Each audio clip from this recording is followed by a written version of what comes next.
God bless you. Okay, there's Dave. So we should just have everybody shut their audio and video off once they get in. So. And do we want to hold a little time for Q&A maybe towards the end? I would like that. Yeah, you guys good with that? Yeah, that would be great. Okay. So Cal, we have an hour, correct? Yes, an hour. Okay. Is that good with you guys? Yeah, awesome. So we have Johanna, Gabby, Maria, and Jackie. Yay. Hi, you guys. What we're going to do is we're going to have you guys all mute yourself and take your video off for now. And then near the end, we're going to leave about 15 minutes to do Q&A. Okie doke. Excellent. First, did you have anything you want to add? No, I'm ready to go. I just want to make sure we're live streaming. I think we are. Dwayne? Yeah, he said we were. So let's just go. Let's go for it. Okay. Hi. So my name is Kelly Walsh. I'm the founder of the Divine Hive, which in part of our conversation earlier that we had with Lisa and Ken was when I used to do Dr. Joe Dispenza week-long retreats over and over. And when I would get home, there was no support. There was nothing. I just felt like I was living such an amazing experience. And then I would come home, you know, the same behaviors, the same patterns would just kind of make me be the same Kelly that I was before and not the expansive Kelly that I had experienced during Dr. Joe Dispenza workshops. So I created the Divine Hive as a way of creating community and creating a place where we can have these conversations. And over the years, I met my dear friend Farishta, and with our other friend Kelly, who is no longer with us physically, but she's here in spirit, we decided to create spiritual shadowboxing because we feel like, you know, I'm a boxer. We're all kind of boxers in this group. And your shadowboxing is when you are the opponent and you're really going in and, you know, moving those emotions, emoting those emotions through your body. And Farishta is a shadow coach, and she's an amazing coach, life coach, person. I love her. She just makes my heart feel so full every time I have a conversation with her. So that's where I'm from. I'm from the Divine Hive. I'm also a photographer, so I feel like I am a seer in many ways. So I'm gonna have Farishta introduce herself briefly, and then we will introduce our guests. Thanks, Cal. That's really touching. Yeah. Yeah. So Farishta Ramsey, I do work with shadow work in terms of training through the Ford Institute, as well as relationship coaching through the Relationship School, and just have been a student/teacher most of the last decade. Really enjoying these conversations we have here, deepening knowledge for the community and giving everyone access to the wisdom here. Yeah, welcome. Thank you. Thank you, hon. And I'm going to introduce our first guest, Dr. Ken Davis, or Dr. D, as he's like to be known. I did a liver cleanse with him first during the holidays. Why I did it during the holidays, I don't know, but I did. I met him then through my friend Dorothea.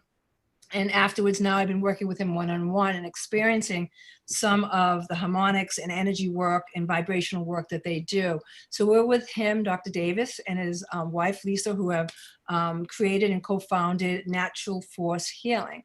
So I'm gonna, give you the mic, Dr. D, and, maybe say a few more words, then introduce your lovely wife. Well, I first want to say thank you for having myself and Lisa, which is, an incredible opportunity for us to be able to share what we've been doing all these years. Also, I do want to say about Kelly that she did not mention, she said she's a photographer, but she is an incredible photographer. And thank you. She's amazing, really, really amazing, and so creative, which is a gift and a beauty to look at her photography. So thank you. As I said, I'm Dr. Ken Davis, and by profession, I am a chiropractor, but I have started very early in my profession. I went to chiropractic school at 21 years old and started practice at 24 years old. And I ventured forth in studying and eventually practicing the more advanced approaches in my profession, which include, I'm an applied kinesiologist, I'm a certified craniopath, someone that evaluates the motion of the skull and correction of it. I am a certified what's called sacro-occipital technique instructor and practitioner, which is again a holistic alternative mode of chiropractic. I am a Taoist Chinese Herbologist, acupuncture, nutritionist, and also you could say I'm an inveterate researcher and also co-developer with Lisa of Etheric Modification Therapy, better known as Harmonics. We have been on this journey, Lisa and I, to really understand the underlying imbalances in a human being and in humanity from a physical, mental, and spiritual perspective. Before I introduce Lisa, I do want to say I did meet Lisa. I should really let her tell the story. When she was 20 years old, she had seen me teaching a lecture with her mom, Elsie, at Paramus Park Mall many, many years ago. I was doing a talk on applied kinesiology, and Lisa and her mom were in the audience. They wanted to open up a health food store. And her mom ended up becoming a patient of mine. And Lisa used to accompany her mom to the office and pick her up. And one day, and I'm going to let Lisa carry forth with the rest of that. And one day I invited Lisa into the room to demonstrate some techniques and procedures that I was doing on mom. So, and the journey began from that moment, actually. So I am, I tell Lisa that I believe that Lisa is one of the most advanced, incredible, not only is she a medical intuitive, we don't even like to use that terminology. She's one of the most incredible, gifted human beings that, and I am not really being prejudiced or biased, but I've never seen anybody like her in all the years that I've been working with her, and all of her developments, which are techniques and developments that not only were given to an international organization, which, by the way, she was the only lay person on the board of directors of this international organization called the International Systemic Health Organization, which was really at that time unheard of that a lay person would be on the board. But her abilities and gifts, which began early on, and I hope that she just mentions it a little bit, egg her on to do that, is something that to this day is astounding. And something actually, Kelly, that you and all of our patients benefit from those gifts and ability every single day that I work in the office. So long-winded, I apologize. So with that, I'd like to introduce my wife, Lisa Davis, and I'll let her take it from there. Thank you. Thank you, Kenny. Look, it's been a long journey, as we told you, beautiful ladies, that we're in our 44th year of doing some incredible work. And, when you start something like that and you're an innocent, basically, or an ignorant person, do not know, there was no model, there was no template to follow. It was something that happened.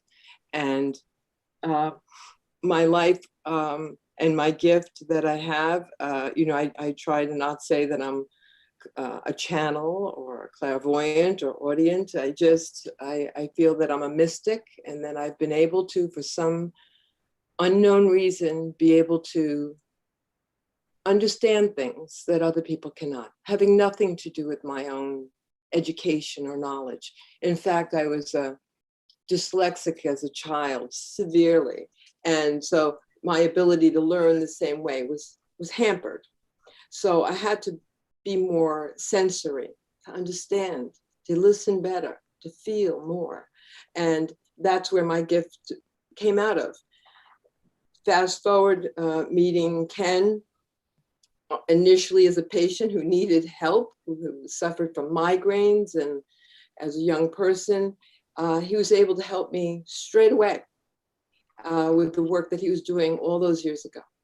And but what happened, I started working for him, actually for free, to trade, right, for treatment. So that's how desperate I was. And then I said, you know, this can't stay this way, that I work for free. But anyway, I started working for him, and he would have me write on a pad, you know, what was going on with the patients back in the day. And so my gift really started. I started to feel the pain of the patient, I would get sick, basically, you know, nauseous or headachy or whatever, not understanding what was going on. But it was a little bell ringing in me to tell me that there was something wrong with them. And I started to understand. And he would say, how did you know that? And because of his mastery in diagnostics, he could check it out, right? How did you get that? Well, you know, so he taught me anatomy and physiology and how to understand where the organs were and all that. And so I had a better understanding. And so my gift progressed. So I had an incredible opportunity to grow exponentially, which most people don't have. So I started to understand, well, that's the liver, or that's the spleen, or that's the, you know, how the body started to work. And over time, from seeing it in my mind's eye, to hearing it in my being, to knowing it faster than I can think. And that's what it has been for now a lifetime. For 44 years, it's been like that.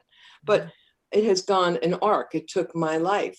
And I tell people, you know, many people have told me, oh, people told me I'm gifted. I'm gifted at this or that. And, you know, you really have to take the gift and use the gift and test the gift and forge the gift. Otherwise, the gift does not materialize, really. It's like being a child that knows how to play piano. They're still at the piano 10 hours a day. So by luck of knowing Ken and introducing us to later on our teacher, Dr. Reese, who we traveled with for many years, and saw the gift in me, that I was able to grow exponentially because I had information that was shared and I got back information right away.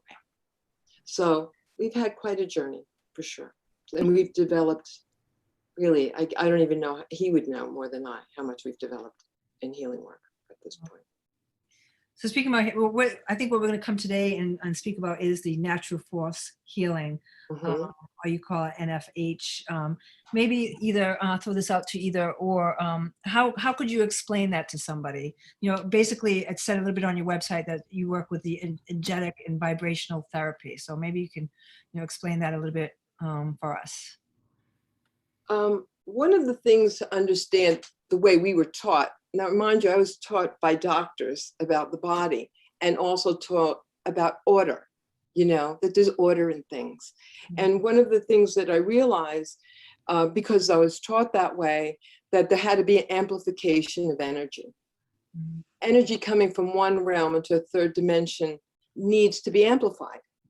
When it's used through the body of the healer, it wears the healer out. Yes. Okay? It's not good for the healer. They can take on things. So there had to be a way through other things that we learned that we're able to understand order in healing. It's not just random, oh, I feel hot, I feel cold. It was something that was specific, that one thing could specifically do another one, and it was repeatable. So Ken could probably explain natural force healing in a better way than I, but my understanding is to have taken something from one realm, amplify it with order so you knew what you were doing and what the outcome would be.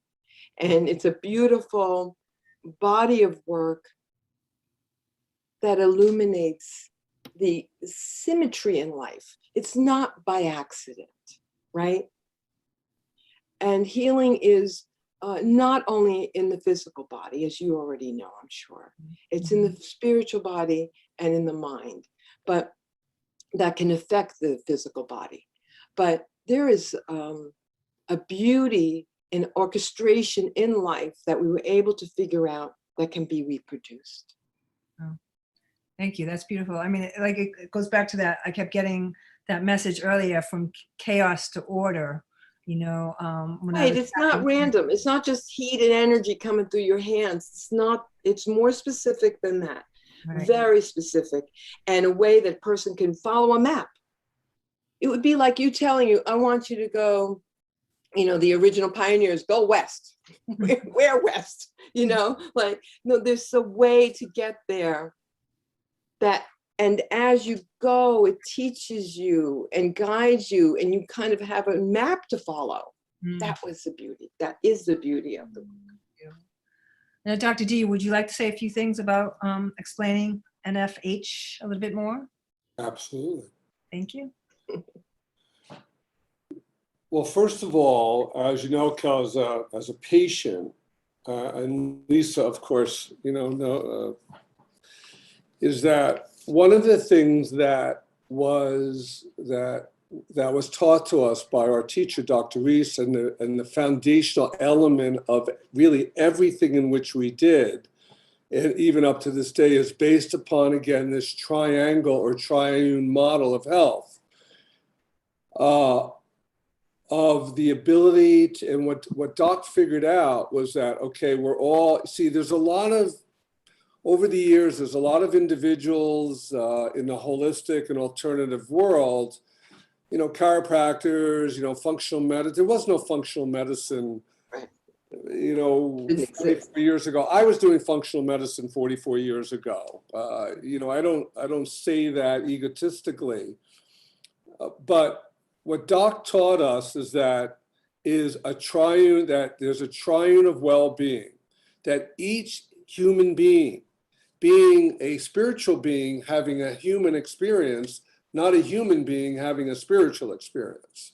And this triune model, which is demonstrated by a triangle, consists of the physical component, right? Bone, nerves, blood, organ, gland, tissue. Really no different than an animal in a sense. And the physical side, and then you have the mind, the mental side of a triangle. A part of us that has the ability to think and reason, have emotion and desires and feelings. And then there's the other side, the spiritual side. So the essence of who we are, whether or not, it also, natural force healing that Lisa and I always taught in our workshops, was that it doesn't matter whether you're a Buddhist or a Taoist or a Jew or a Catholic, the work is non-denominational, even to the point where someone could be, whether they're an agnostic or an atheist, because we all have to acknowledge that there is a life force or a vibration or an energy within us. And Lisa says it all the time beautifully. You know, if there's an energy in us, and everyone, no matter who you are, has to accept that there's something in us that's there when we're alive, and not when Lisa would say, you know, when the body's on the floor and they put the dot around it, you know, the body, and you walk over the body, that's just the body, right? So we can't deny that there's something that is, whatever name you want to call it, Buddha, nature, God, soul, whatever. But what Doc taught us was that through thousands and thousands of cases and evaluations, that the physical side of the triangle weight is only 1% of the underlying cause of the problem in a patient.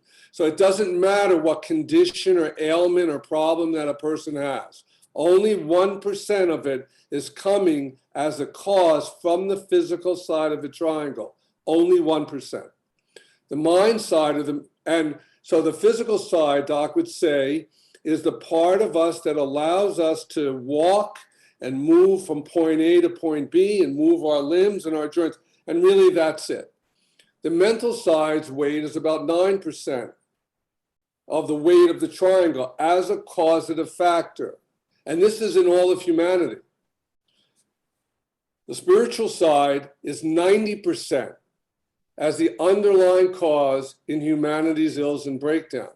So people ask me, well, what do you mean by that, Dr. Davis? Well, the fact is that the lack of the way in which I also educate the patients is that the light of us is always turned on.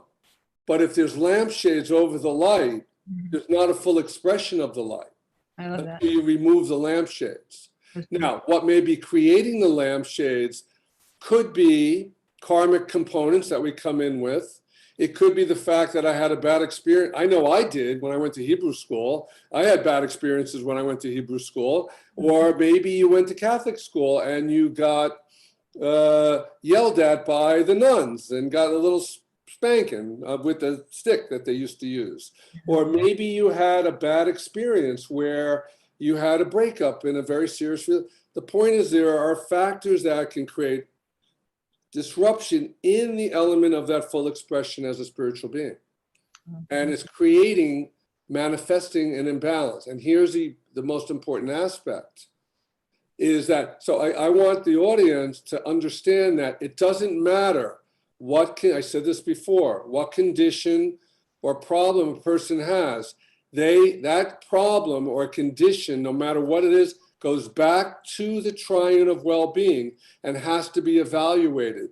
Because the triune model, and I'm leading to natural force healing more, is evaluated as is the underlying cause of the problem.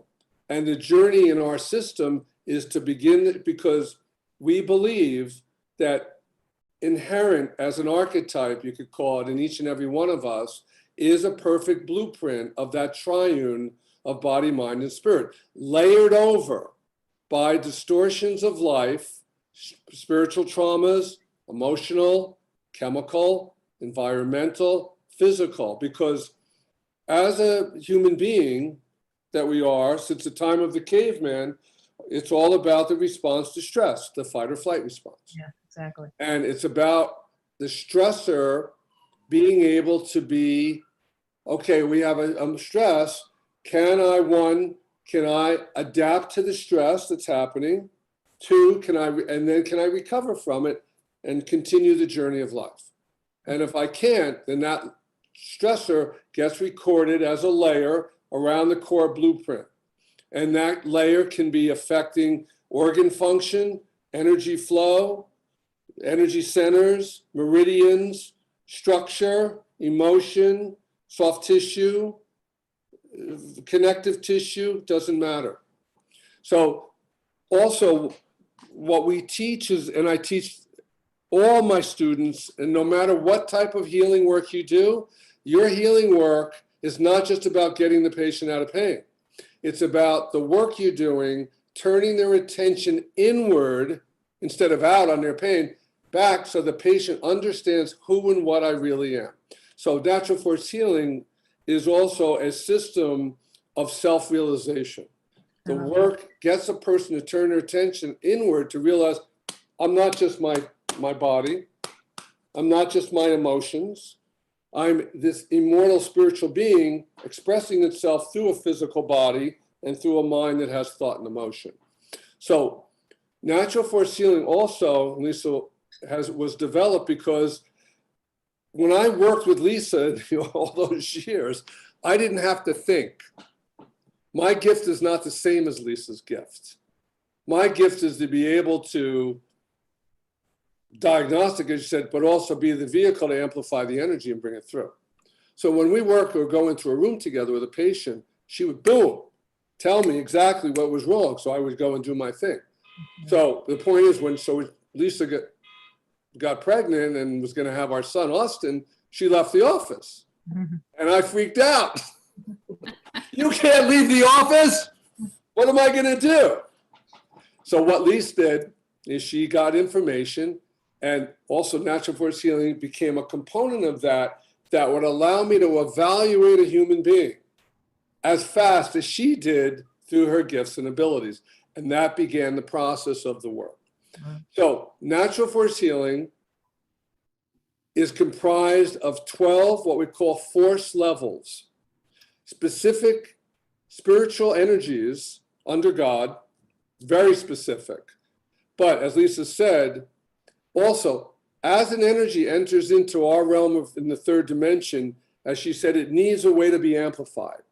Every energy that exists has a color ribbon, or what's called a ribbon of light, because all energies derive from Light. what? White light.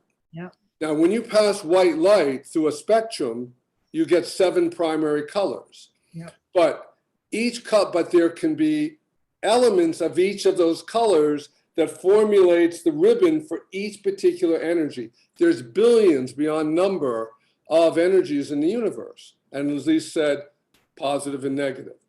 So natural force healing's 12 force levels are specific energies that were given through her that are utilized through specific hand positions that we developed or were given that allow that energy and that ribbon to be amplified by applying it on specific points of the body.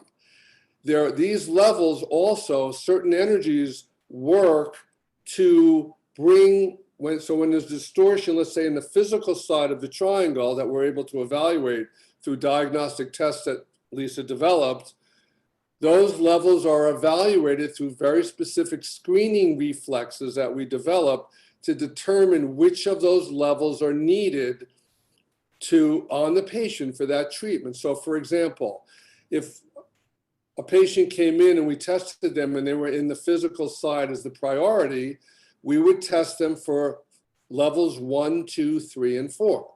And through these reflexes, that particular level would be indicated through a certain testing mode that we use.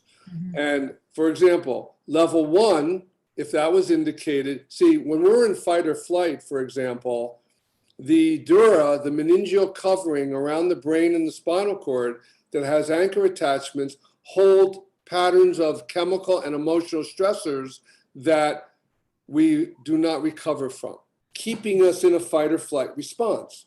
So for example, in level 1, if that's called for through that level of energy will actually release all the meningeal and dural tension causing that problem and release it. So that's why a person getting a level 1 in the office could have an emotional release right there on the table and start crying.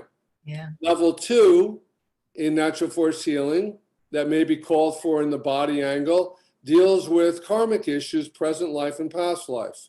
But because it's in the physical side, that would mean, so a person that goes to 85 different healers and 20 different thousand chiropractors says, oh, I've been to 85,000 chiropractors, no one helps me. They don't get help because their physical illness is not physically based. It's manifesting in the physical from a spiritual component.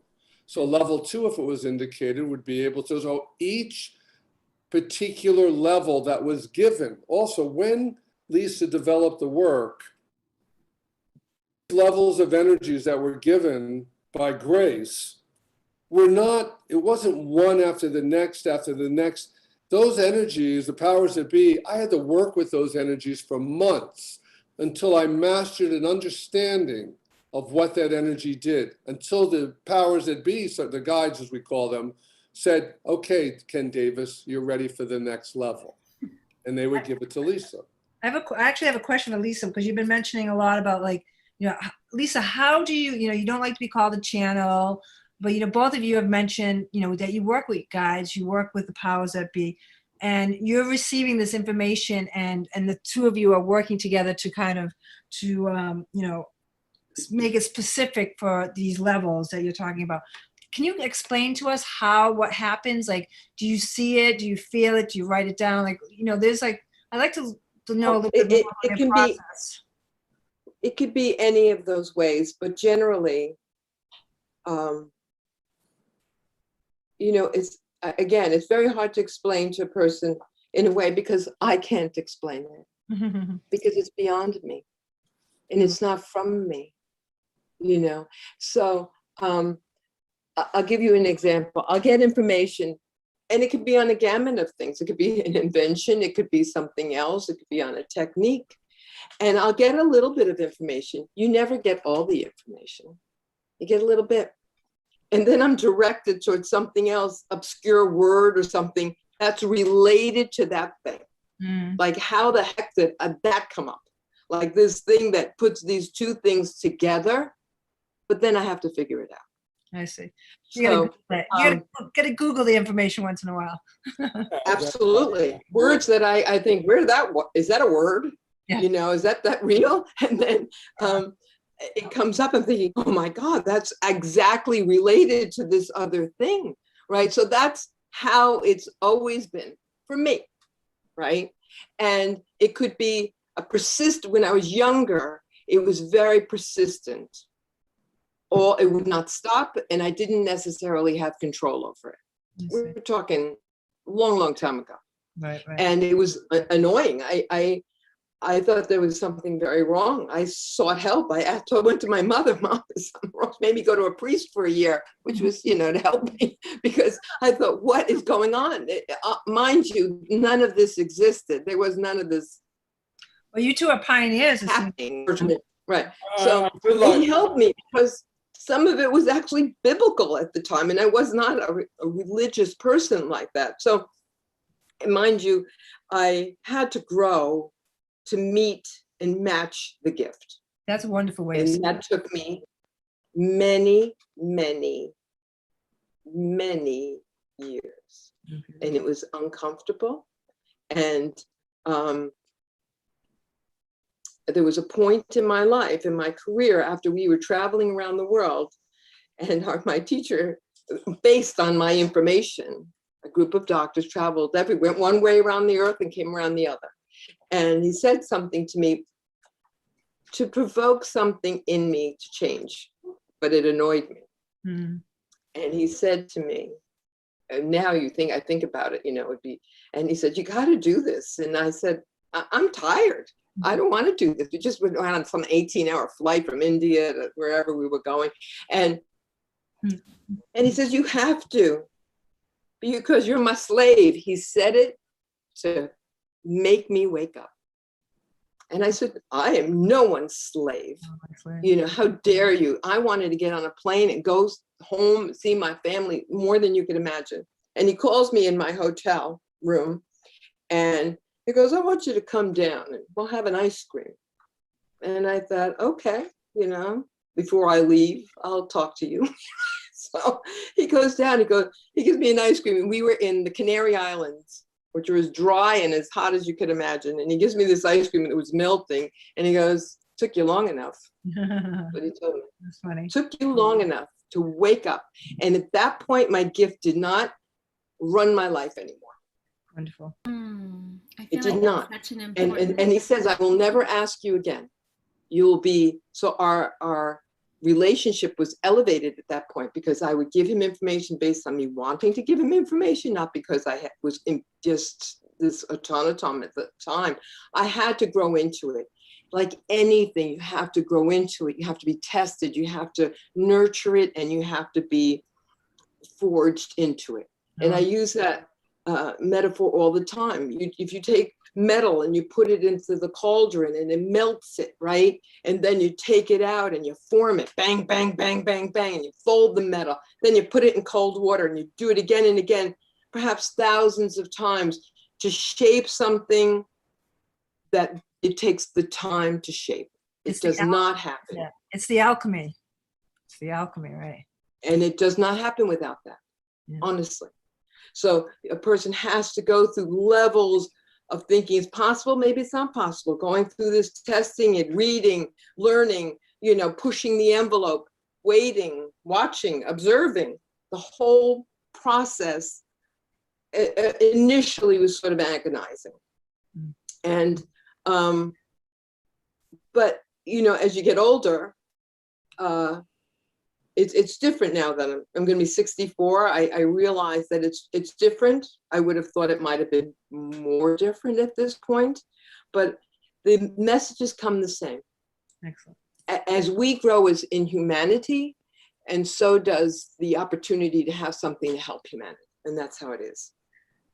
Fareshta, did you have a question, hon? Did you? Well, no, I was just the point Lisa was making felt so important to me, that no matter what someone's gifts are, that they really do need to grow, and whether it's a craft, whether it's an idea, that there is the forging. That felt really beautiful to name in a society right now that's like overnight success. No, exactly. It's like, oh no, this was grit, right? This was, Oh, it's grit. yeah. And boys, I'm like, what kind of a horrible thing is this? Right. How horrible is this, that you have to have something that maybe you knew something that you couldn't stop? Many times, right, Kenny? That happened to me. You know, I knew something and I couldn't stop it. Well, I thought, what kind of a gift is that? It's not a gift, you know, but I realized it was being a witness. Being a witness to truth, to information that exists in the ether. It exists in consciousness, the before and the after.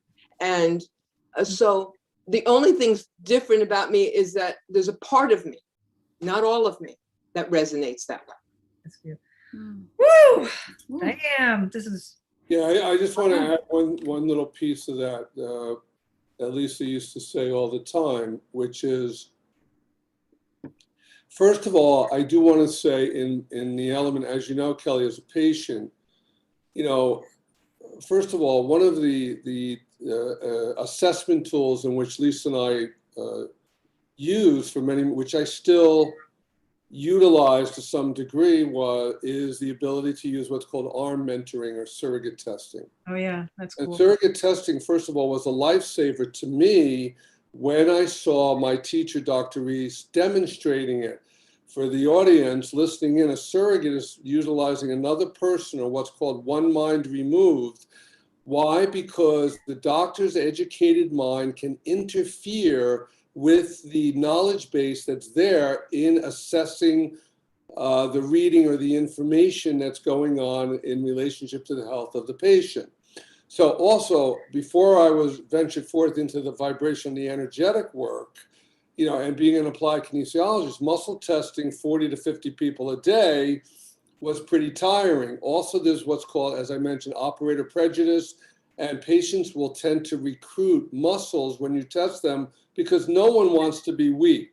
So when I first encountered Doc as a student, and then eventually being certified and being at seminars with him, I saw him using an assistant or a surrogate.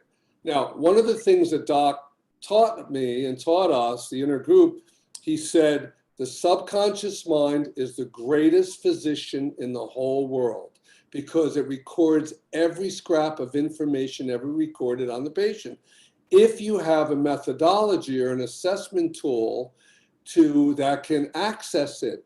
Now, when you use, when I use a surrogate like Lisa or you, Kelly, if I can use it, I can't affect the mind of the surrogate if they're neutral at the time in which I'm asking the question. And the reason I'm mentioning this is that we do not advocate. We've seen things over all these decades. We do not advocate other methods where the individual is using, whether that's divining rods, people using their fingers to test things, because I have not encountered, since I've taught thousands of doctors, I have not encountered anyone that is clear enough in their own mind to be able to get accurate information, which is why a surrogate. And to add to that, and what Lisa was saying, was that Lisa would always say that, you asked, how does she get the information? You see, you have to raise your level of vibration too. So if the information is here, you have to raise your vibration to meet it, right. Not that it comes down. Yeah. Also, when information comes down, it's also colored by the personality of the individual and their brain that can distort really what the information is about. And then it becomes about what the individual's personality, so to speak, really wants it to be. And it's not so accurate. Many of that information, it may seem like it. So, you know, I use a sort of a metaphor. At our farm here, where I'm at, we have an oak tree. It's a massive oak tree, and it consumes a field. And each branch is the size of a tree. And it drops millions of acorns. I live on 200 acres. I only have one tree like that. And why? You know, because the probability is that they get eaten by a bear or turkey or squirrels or deer come and eat the thing. And some take root, but maybe it was a dry summer and they dry out, or someone came and mowed it down. So the probability is that it's not nurtured to its full possibility. And we have to be nurtured to reach our full possibility. So when I wake up, God's honest truth, I sit on the edge of my bed and I ask that I am raised to my full possibility, no matter what's happened to me, the injuries that have happened, the things that have make me go backwards, whatever, I still have my full possibility that I can still attain at this point of my life. Mm. And so the work is born out of this kind of mushrooming of continuation of becoming the best that a person can be. We don't ever reach it, by the way.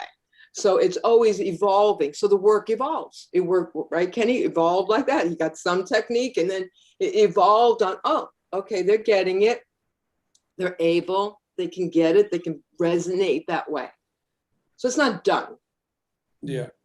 Well, also, Luke, I would like to also tell the audience that you asked about, see, again, natural force healing is transformation of consciousness for our evolution. So when we were given information about a level of work or a particular technique, the technique or that level of energy is not necessarily for one person, meaning that that level, well, level 12, level 12-2, level 6, level 5, all is a level that will affect the 7 billion people on the planet the same way if that level of energy is called for that particular individual. It's not just exclusive for one particular patient or person, this level. Do you understand?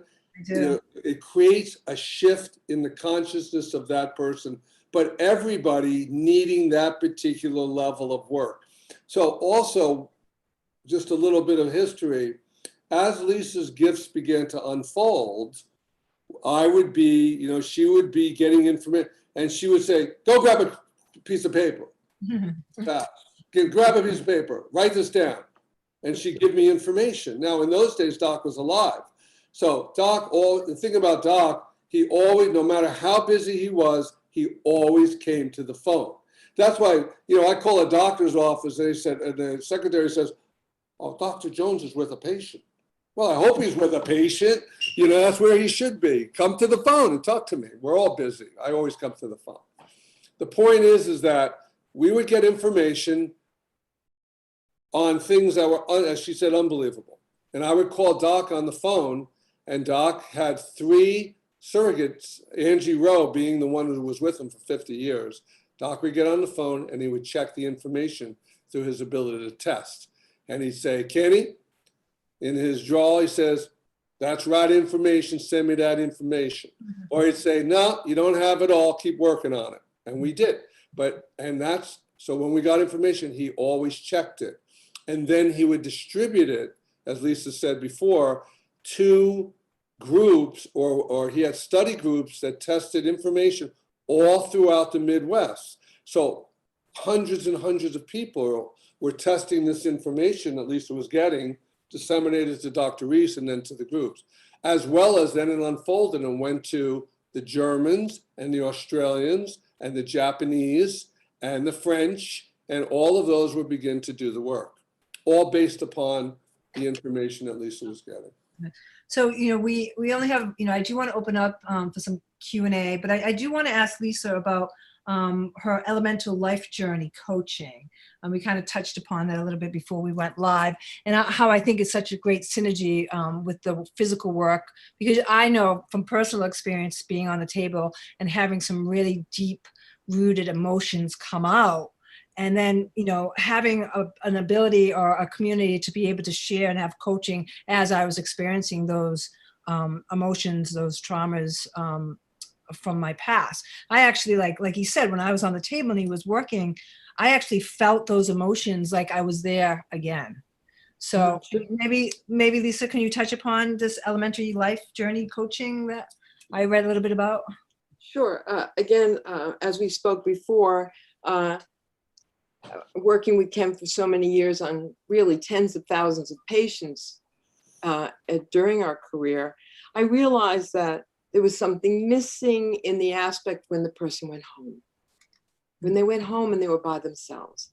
And when they finished the seminar of some place, and we were always taught people could cry at the end, and it was so great, the best experience they ever had in their life, but then they go back and they do the same things that they were doing before. And, over the years, I really looked at it, and Ken actually was the one who said, I think you should coach these people. And it took me a long time, years maybe, to decide I was going to do that. But I've been doing it for the past almost 15 years. And I realized that, it's very easy to observe everyone else. This. People really have a hard time observing themselves with impunity and being able to change themselves. People do not change. Life changes people if they choose to change them. But unless they wake up every day, it's not a weekend, it's not a year, it's a lifetime of deciding to become awake. And everybody's talking about being present now and mindfulness, and it's all true, on that level. So one of the things I realized is that, what's a terrorist? A terrorist is a person that convinces themselves to do some heinous thing and they think they're right. But you know what? We all have a terrorist in us. A terrorist that says, yeah, that's right. Do that, And unless we observe that or eat that or go down in the night and eat that we will follow that voice. And there's something in us. So what I try to teach now is the art of feeling truth. And it's an awareness. It's not so much of a dialogue of, I dialogue with them, but within the person to learn to, so I use this analogy. If you've ever been fishing, right?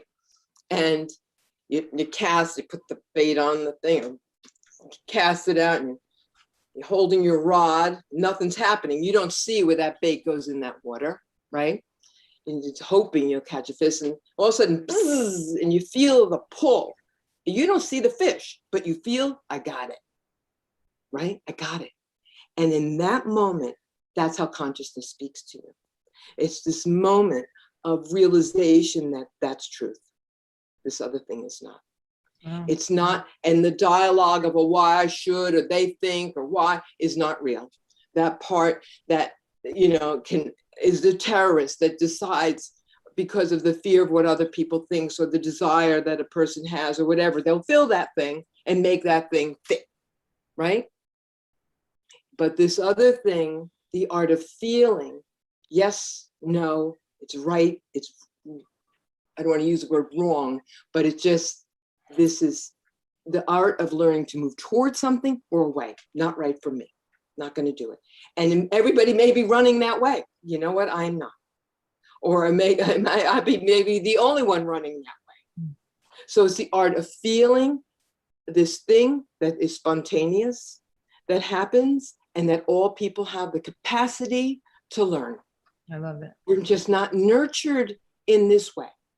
We have to think it. Now we have all this noise and technology. There's no place to just feel something to be right, right? As soon as we may feel it with doubt, well, maybe that can't be. That can't be for me, right? What would they think if I did that? Or everybody's going that way, so maybe I'll run into the Capitol. But it's running it, right? So, these are the things that people do because they don't follow the truth that says, I don't think I should do that. I'll walk home. Woo! Awesome. That's so powerful. And I feel like we're going to have a part 2, you guys, of this conversation, because I have a lot more questions we didn't get to. Sorry. I apologize. About harmonics and all that. But let me, and for Esther, I don't know if you have a question before, and if you guys feel like we'll go with how we feel. Should we open it up for some questions? Because I want to honor our time. It's 2:24. We might go over a little bit later if it's okay with you guys if we do open it up for questions. Sure. I'd love to have questions. Want to have questions? Yeah, I had a absolutely. question and an observation.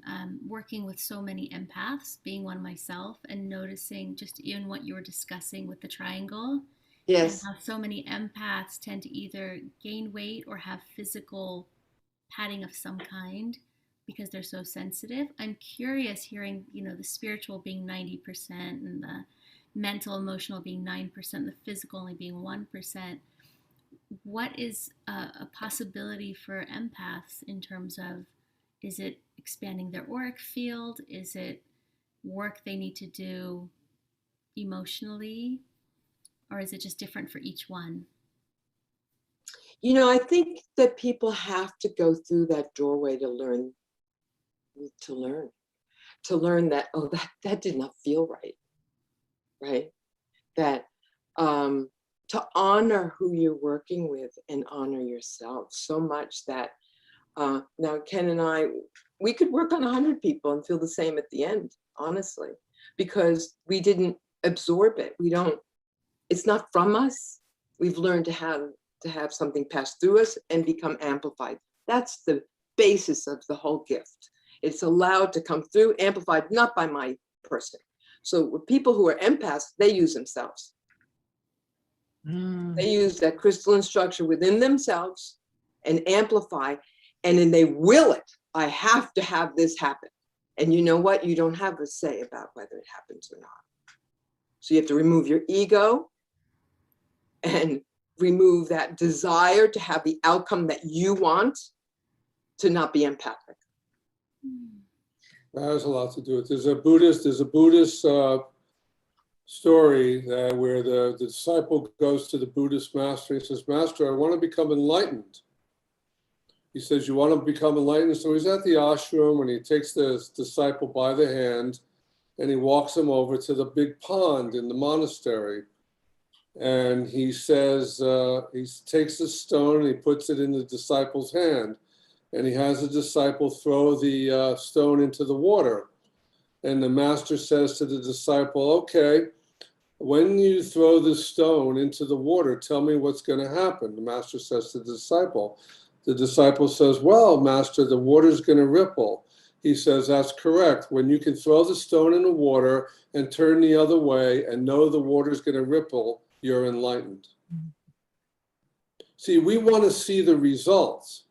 We want to see being empathic or having empathy is not the same, as Lisa said, as directing the energy and realizing that you're just these energies that work with us in their need to be amplified in the three-dimensional realm need a conduit, so to speak, to allow their amplification to come through.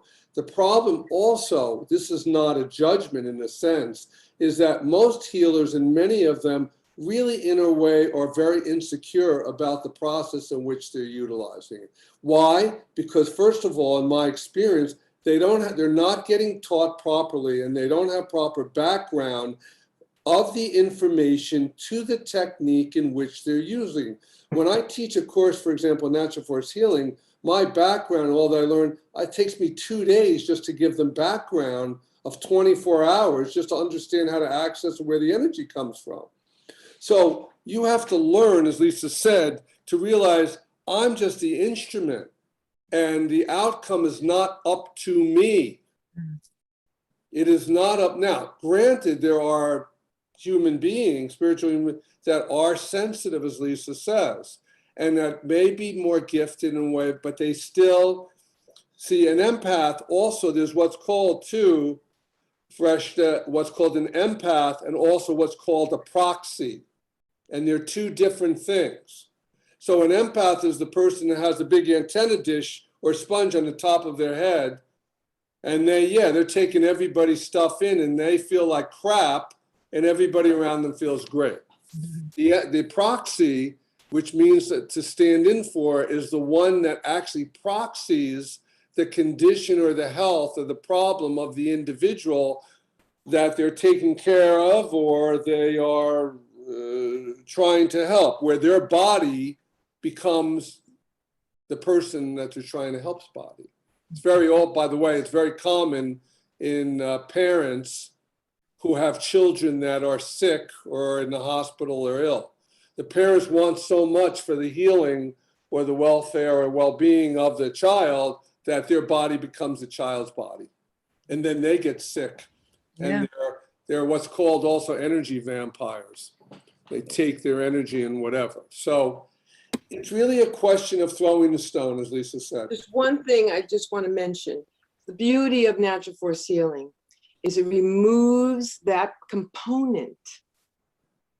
It doesn't, you know that what you're asking a question, the way that it's taught, it gives you a treatment, but it doesn't do this whole other thing to a person. This is what it's going to do. You're able to walk away and have an explanation. Oh, this is what I did. This is what I can expect. Do you understand? So it takes that whole other personal thing out. It's too personal. Right. It's a very good. And it's not about you. Also, related to that too in the process is that it has in a sense, a diagnostic, because it's based upon so a lot of these techniques and whatever is about, it's not just about whether or not the person, you go into the chakra, the energy field, and they feel better and they feel the energy, but what's really being done? What are you really affecting? When do you leave it alone? When do you not touch it? When do you allow the person to go through the experience, even though they may feel crappy? How do you know? What's your indicators and whatever? And that's missing in many, many, many of these particular things. How do you know when you put these stones or crystals on people that thousands of people that I see do over the years? How do you know what's in that stone? How do you know the frequency in it, even though it has a tendency to want to do this? These are the things that people do not know. And these are the things that were drilled into us in our experience for decades, not for a weekend or a 6-month course. And those are the things that I see. And I see people over the years get sick, get ill, doctors that can't practice anymore, people that, and it should be, Kelly, it should be, we should have 2 more podcasts just on the healing element of things. I think we should, I would like to do one on harmonics another time, but I think let's open it up to some other questions. All right, it's 2:32.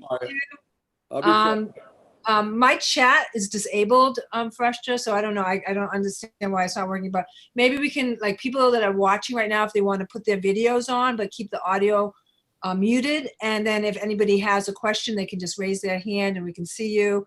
And then you can open up the mic and talk. So anybody want to ask? Okay, Maria. Yes, Maria. Hi. Guys, this was absolutely amazing. I'm in awe. This has been fantastic information.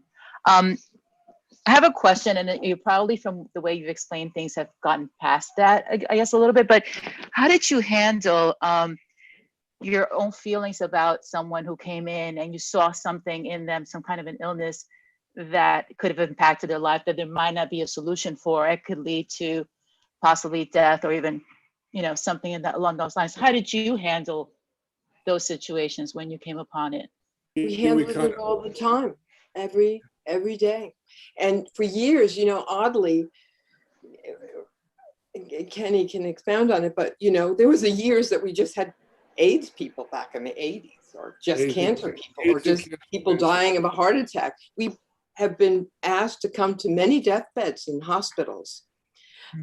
But, I realize for me that there's something so much greater than us, that if we're going to do something to help, it will either work or not, even if it's just to soothe the person, So you do the best you got with what you got. That's how I've always believed that. So whatever level we were at, we did the best that we could with what we had. We didn't think, oh, well, I didn't have this or I didn't have that. We were called to somebody many times, many times, to a hospital, to a home, to people we didn't know. And we did the best we could with what we had and we left. And I always felt that what that was the best, because my intention was to do that. And so was his. And you own that. You own it. You don't go, oh my God, they may die. A friend of mine a few weeks ago called me that I went to high school with, and she had seen something on Instagram that I had written. She goes, oh, this is beautiful. I hadn't seen her in 2 years. Ken and I had her as a guest here. And she goes, oh, by the way, I'm having brain surgery tomorrow. I was like, brain surgery? You know? She goes, I have a neoblastoma. I may die, or I may be paralyzed. Tomorrow they're doing surgery. I found out today. I called her, we spoke. The next morning I wrote her, I said, I had this feeling. I called, Ken, I said, pray for her. I had this incredible feeling about her that it's going to be okay. And I write her in the morning. I said, I'm praying for you. She goes, I'm feeling it. This is not a particularly spiritual person. Good person. And she had a 5.5 hour brain surgery. And her husband says, oh, they were hoping to get 75%, right? And I said, wow, but maybe they got 90. 12:30 that night, she texted me the same day. And look at my husband right there. She goes, I am so grateful. It's, considering I'm doing okay. I'm thinking she's texted me after 5 hours brain surgery. They got 99% of that thing. Yeah. Did it have anything to do with us? No, I had a zillion people praying for her. It had to do with the possibility. Yeah. And we have to let it go. There's a possibility that they die because it's supposed to die, and we've always been okay with that. Also, too, I just want to add, and Lisa will like this, she'll know it. I think this is in our book, Climbing Mountains. Maria and Kelly, when I first got heavily into the harmonics work and was in the inner group, people from all over the world would go to Dr. Reese's office with really end-of-life problems to be treated by him. And what he would do is he would turn them around. So what he started to do, he started to refer these people for follow-up care to good old Ken Davis. So the first one that he sent to us was melchlorphane. And melchlorphane was this grouchy, angry, mean father of these two super chiropractors that I taught, the Chlorphane brothers, who had an office in Westwood. So he comes into the office, the ambulance takes him, his wife. Came in on a gurney. On a gurney. Came in on a gurney. His sons are there, his wife is there, the nurse lays him on our table. And I said, shit, to Lisa, what am I going to do with this person? He was only given like 7 days to live. Yeah, what are we going to do with this person? So, and now in those days, we had all the harmonics. That's I would like, Kel, if we could do, which were like 270, pod 2. So we started using the arm mentor in our testing to start to ask which of the harmonics could we use on melchlorphane today? And we did. And he came back and he came back. The guy looked, it was like with 90 pounds, like a concentration camp victim. And he got better. He went from the gurney to a wheelchair to a walker to a cane. Now, he lived a couple of years. He was supposed to be dead in 7 days. He lived to what we found out, the guy ended up living another 3.5 years. But what happened was he really didn't want to live anymore. You know what? Because what he really wanted to be was he wanted people to take care of him. That really came out on an emotional level. But here was something that we just trusted in what we were doing, and we just did it. We did it. We didn't really we questioned it only because do we really know what we're doing at this, even though we were advanced, if you know what I mean. So that was our first journey into, we have been, as Lisa said, we've been in situations where we believe that the work and the energy allowed, first of all, a level of pain to be released or reduced in that person that was dying, and also help them to make a smoother transition. Yeah. There are also one of the things too, and I know Kelly's questions that people ask us, is there see, can you work on somebody at a distance? Yes, in the work, but it's very, very, it's not just random, it's very specific. I mean, we had a situation years ago where there was a patient father, she called us up, you know, my dad has these brain tumors in his head, he's up in Mass General. Do you think you guys can do something? Well, we could ask. So what ended up happening is that at a certain time every day, we had her direct her hand on the points on his head, explaining that that was my hand on her head. So remember that, and we would direct her in what we got. Meanwhile, in 3 days, the doctors were astounded because there were no Couldn't tumors. find a tumor. They were gone. Oh, Meanwhile, about 3 months later, he was a longshoreman. He had a back problem and came into my office in Ridgewood, New Jersey. He had no. I think Jackie has a question, actually. I just Go saw ahead. Jackie. Sorry. All right, Jackie. You're on, Jackie girl. Thanks, Kelly. You guys were unbelievable. This was really, really very interesting. I was wondering if you could touch on mental illness. I'm seeing a lot of people, especially young people, who are extremely, extremely intuitive, extremely connected, extremely spiritual, and suffer with some sort of mental illness.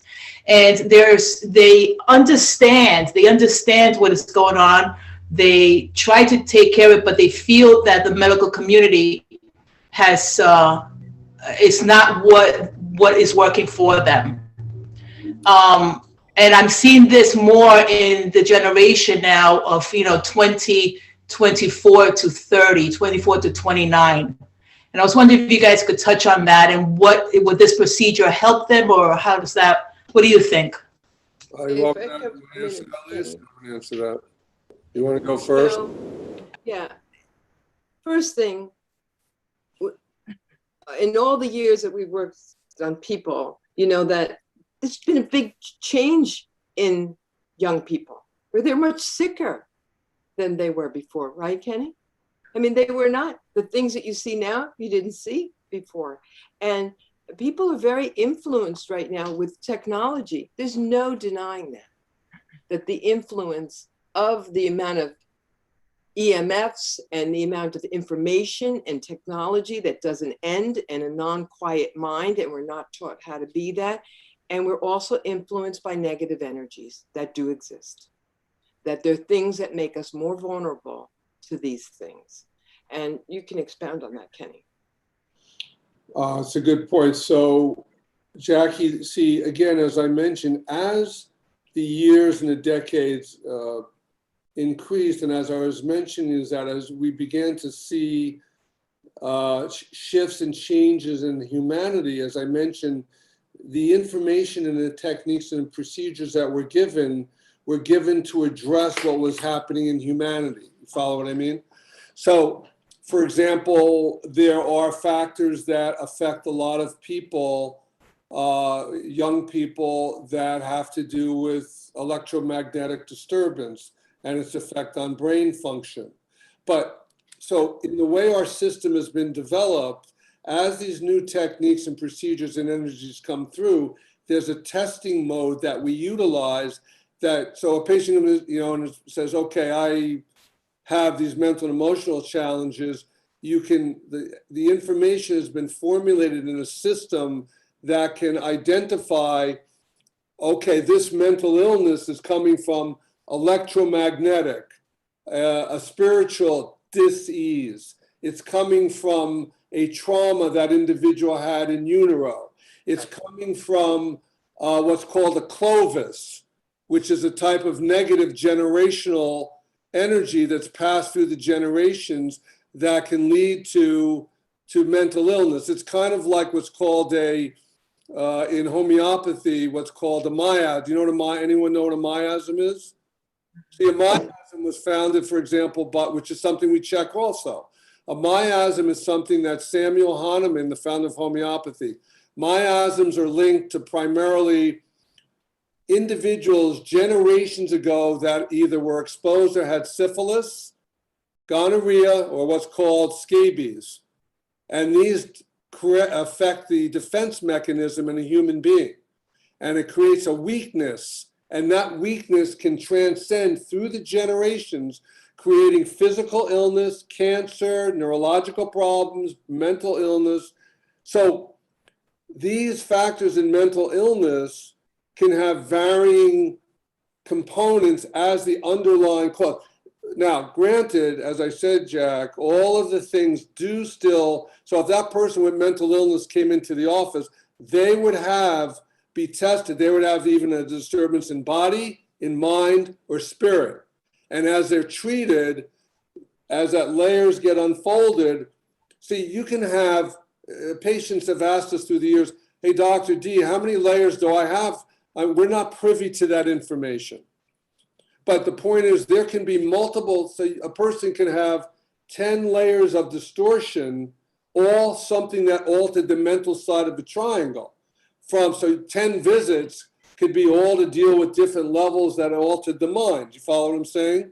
But again, as the information has been collected and researched by us and implemented into the system, those techniques and procedures can be evaluated as to the underlying factor producing the symptom of the mental illness.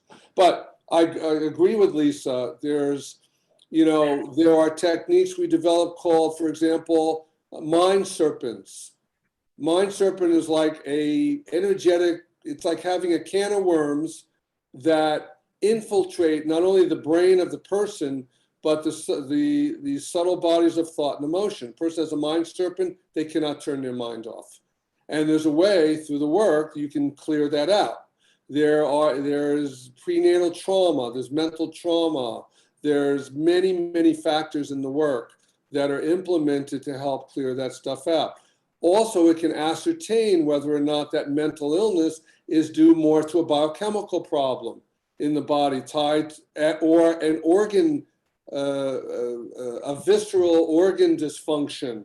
Let's say that person's mind is being influenced by their insulin handling portion of their pancreas that's creating an insulin blood sugar reaction. So their mind, the brain needs glycogen and needs glucose. So dietary factors, lifestyle, all have been grouped and condensed into our system that can be tested and evaluated as to the underlying cause. Thank you, Jackie. Did that help you with the answer? That was very good.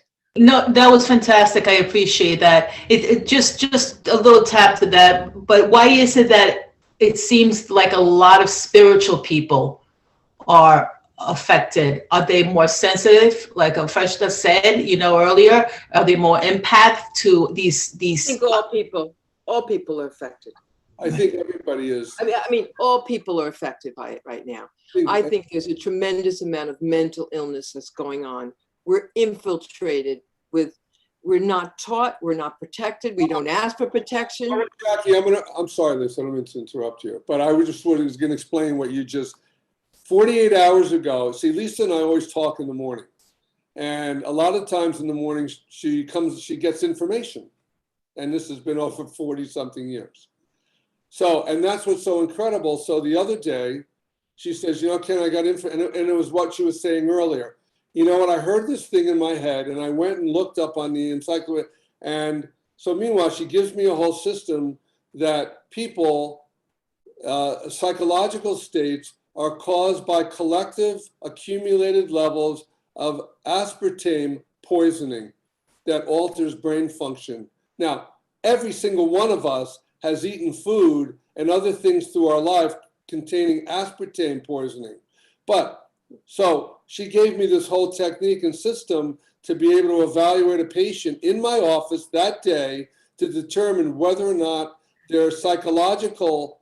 it only had to do with violence, though. People who be starting to become violent, shootings and everything. Oh, the people that are shooting people and having they go out and decide in their mind to go and do these things were due to a psychological state, a lot of them caused by aspartame poisoning.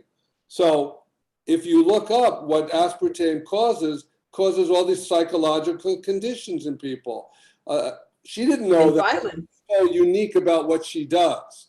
So meanwhile, you go and look up all the effects emotionally, psychologically from the poisoning. It's ADD, ADHD, depression, anxiety, and so forth. So as what happens, she gets the information, gives me the energies, how to remove it, how to test it on somebody. So over 44 years, I take that information back into my office that morning and start to test it on every single one of my patients. Tested it on me too. That's what we do. Yeah, I was a guinea pig. I was tested. Yeah. No, not a guinea pig, but you know what I mean. So anybody else have a question? Dave, I know you're on this call. Gabby, anybody else? Good. All quiet? All quiet on the Eastern Front. That's right. Well, this was, I mean, if you guys would come back, we can look at our schedule for part 2, because I would love to get into the harmonics and how you do and work with that. And the piezoelectricity system. Gabby, did you want to say something? Yes, I have to say that I've been going to Dr. Davis now for the last 2 years. Okay. I only have good things to say. I was sick. That's good. And I've been healed and I feel better than ever. And it's amazing, really. And run to my Gabby, can I mention what you had? Are you okay with that? Yeah, sure. Gabby came to me. I took care of Gabby's son many years ago. Yes, 15 in Richmond. And Gabby came, and Gabby had a cancer diagnosis, and she wanted to. They wanted to do chemotherapy on her as a treatment, and she was freaked out, to say the least. She didn't really want to do it. But to make a long story short, we supported her in the process of her chemo, and she made it through, really did incredible, and she was clean. There was no cancer, nothing. Right, Gabby? Yes. After that whole thing, and she's amazing. I really, every time I see Dr. Davis, he knows. He's way up. He's fascinating. Well, and also Lisa. I couldn't believe that your personality and beauty makes it a lot easier for me. You know, the doctor couldn't believe my numbers. She kept on looking at me. And finally, I told her that what I was doing, because they're not used to, seeing this. And she was fascinated. She's Chinese. But also Lisa, I read the book, and I still read it. Sometimes I go to bed reading your book, because I believe in everything anyway. And I can't recommend probably Dr. Davis and Lisa to anybody, because they're healers. I did all that as well, because I've been seeing Dr. D for, I don't know, what, 4 months now? Yeah, about 4 months. So. I'm not to, but if anyone's interested, we wrote a book.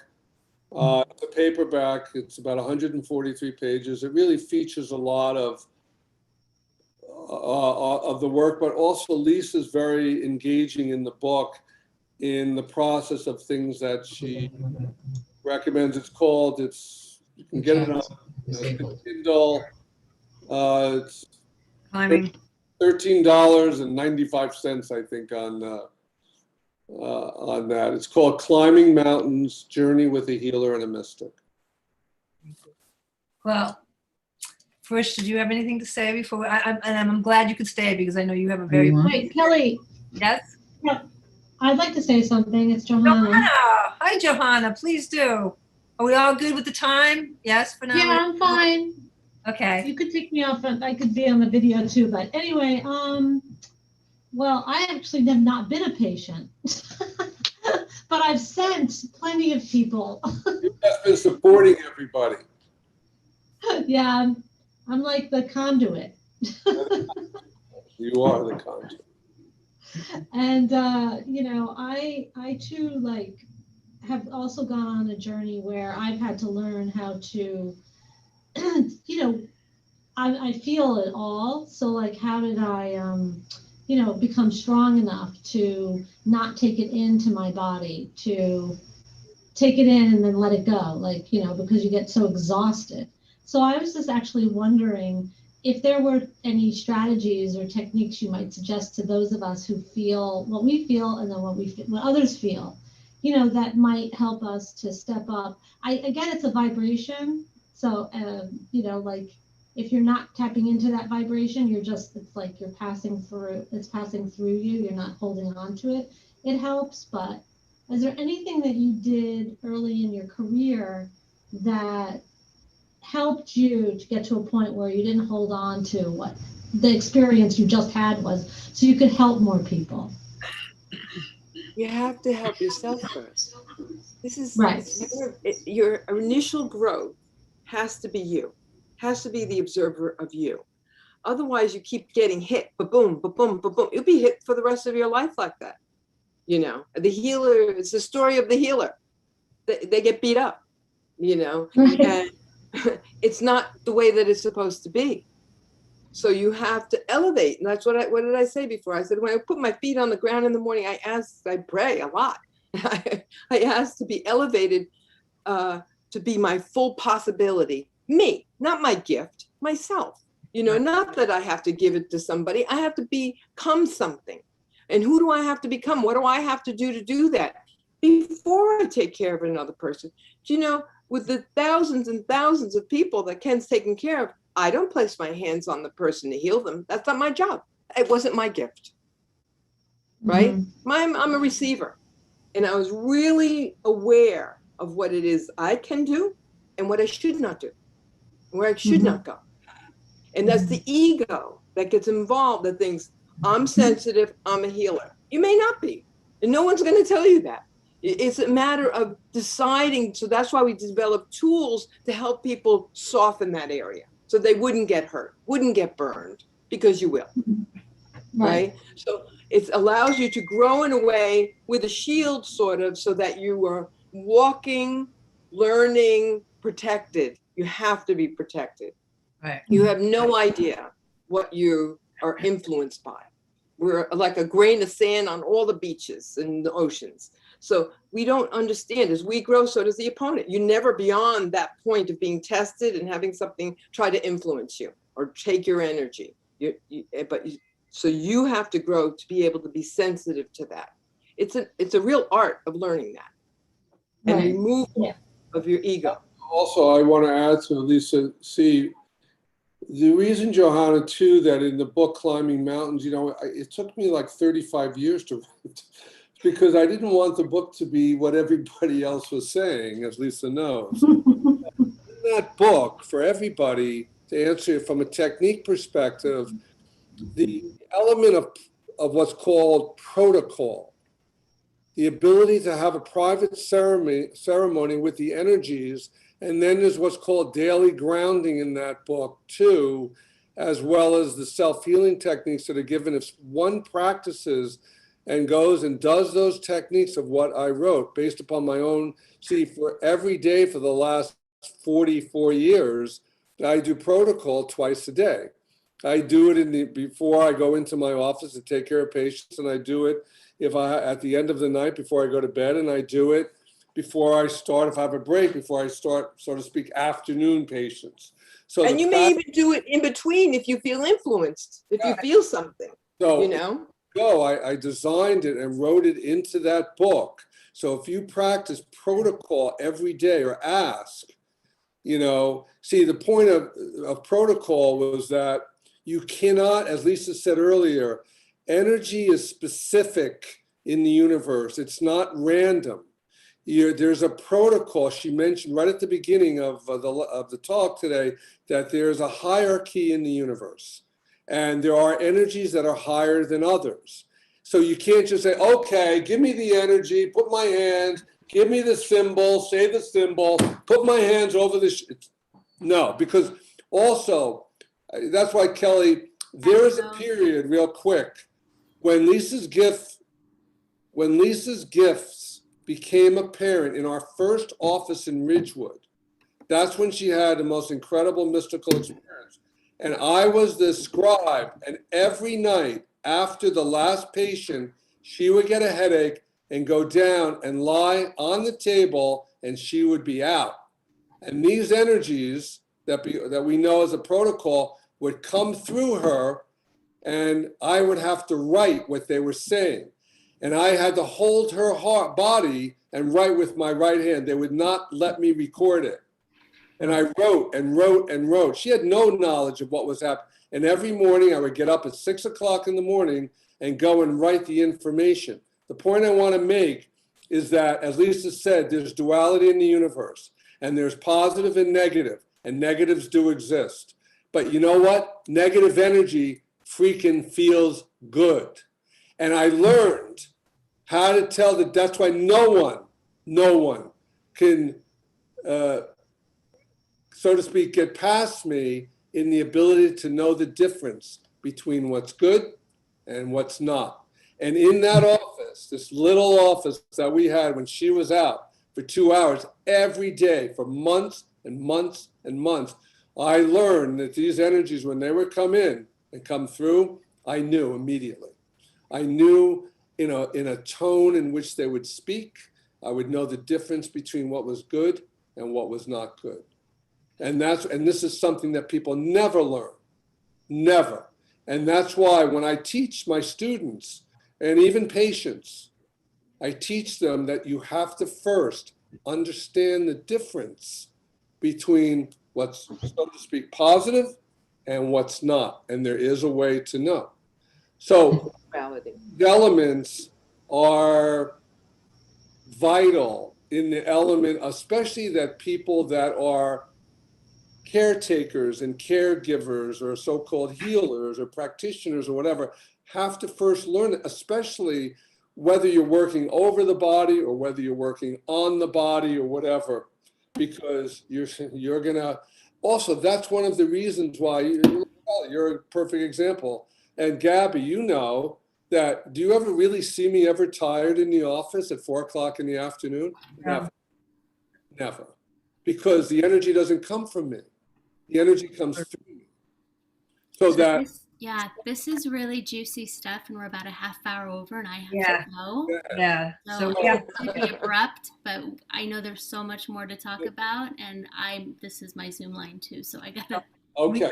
We have to, thank you all. Thank you all. Thank you for sure. Thank you. All right. Thank you so much. We'll make it part 2, and thank you so much, and lots of love to you all. Thank you so much. Thank you. Okay. Bye-bye.